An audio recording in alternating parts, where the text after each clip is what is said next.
ಅಣ್ಣ ಅಣ್ಣ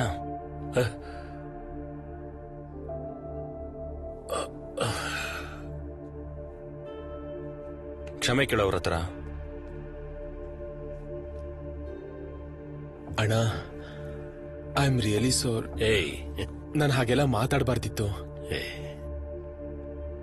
ಅಮ್ಮ ಸಾಯೋಕ್ಕೂ ಮುಂಚೆ ನಮ್ಮಿಬ್ರನ್ನ ಅವಳ ಹತ್ರ ಕರೆದು ನಿನ್ ಬಗ್ಗೆ ಹೇಳ್ತಾ ತುಂಬಾ ಕಣ್ಣೀರ್ ಹಾಕ್ತಾ ಇದ್ಲು.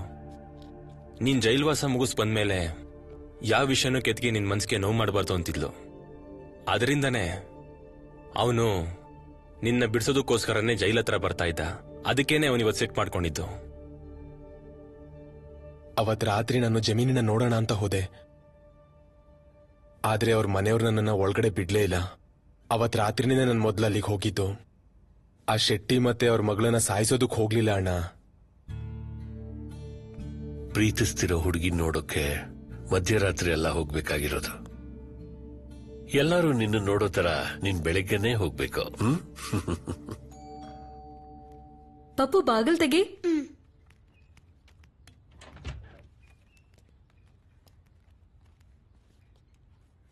ಜೆಮಿ ನಿನ್ನ ನೋಡಕ್ ಬರ್ಬೇಡ ಅಂತ ನಿಂಗೆ ಎಷ್ಟು ಸಲ ಹೇಳ್ಬೇಕು ನಾನು?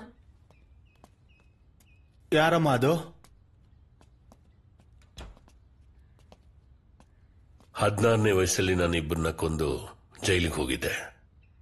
2 ಸಲ ಜೀವಾವಧಿ ಶಿಕ್ಷೆ ಅನುಭವಿಸಿ ಈಗ ವಾಪಸ್ ಬಂದಿದ್ದೀನಿ. ಹೋಗೋ ಬಾ.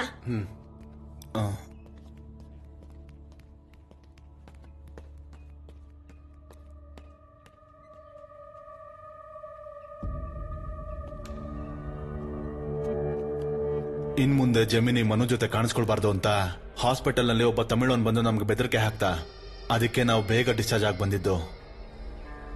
ಅದೆಲ್ಲ ಆದ್ಮೇಲೆ ಅವ್ನು ಇಲ್ಲಿಗೂ ಬಂದಿದ್ದ. ಮನು ಏನಾದ್ರೂ ನಿಮ್ ಮನೆಗ್ ಬಂದ್ರೆ ನಿಮ್ ಮನೆಯವ್ರನ್ನೆಲ್ಲ ನಾನು ಕೊಲ್ತೀನಿ ಅಂತ ಹೇಳ್ಬೋದ? ಅಣ್ಣ ನಾನ್ ನನ್ನ ಫೋನ್ ಎಲ್ಲಿ ಕಳ್ಕೊಂಡೆ ಅಂತ ಈಗ ನನಗೆ ಗೊತ್ತಾಯ್ತು. ಇಲ್ಲಿ ನೋಡು, ಈ ವಿಡಿಯೋನ ಪಪ್ಪು ಮಾಡಿದ್ದು ಜಮಿನಿ ಅವ್ರ ಮನೇಲಿ.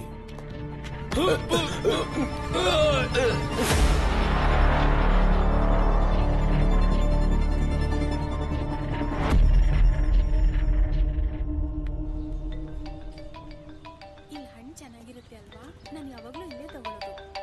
ಓ ಹೌದಾ? ಅಣ್ಣ, ನಾನ್ ಜೈಲಿಗೆ ಹೋಗಿದ್ದು ಈಗ ಸಾರ್ಥಕ ಆಯ್ತು. ಜಮಿನಿ ಅವ್ರ ಫ್ಯಾಮಿಲಿಗೆ ಮನು ಮೇಲೆ ಯಾವುದೇ ರೀತಿಯಾದ ಬೇಜಾರಿಲ್ಲ. ಮತ್ತೆ ಮನು ಫೋನು ಶೆಟ್ಟಿ ಅವ್ರ ಮನೆಗೆ ಹೇಗೋಯ್ತು ಅಂತ ಈಗ ಗೊತ್ತಾಯ್ತು. ಜಮಿನಿ ಮನು ಇಬ್ರು ಸಂತೋಷವಾಗಿದಾರಲ್ವಾ? ಅವ್ರು ನಿನ್ ಜೊತೆ ಇದ್ದಾರಾ?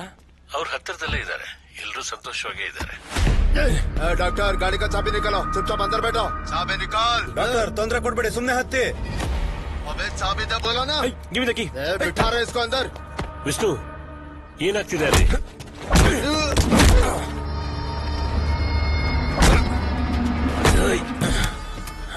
ಬಡವ ರಾಸ್ಕಲ್, ಮುಚ್ಕೊಂಡು ಗಾಡಿ ಹತ್ತ ಕೊಡ ಇಲ್ಲಿ. ಡೋರ್ ಹೋಗ ಒಳಗೆ. ಸ್ವಲ್ಪ ಜರ್ಕೊಳ್ಳಲಿ.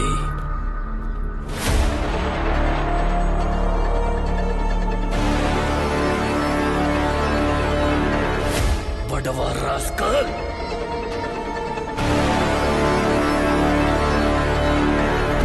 ಅಕ್ಕ ಕಮಾನ್, ಸ್ವಲ್ಪನಾದ್ರೂ ಒಂದ್ ಮುಖ ನೆನ್ಪಿಲ್ವಾ?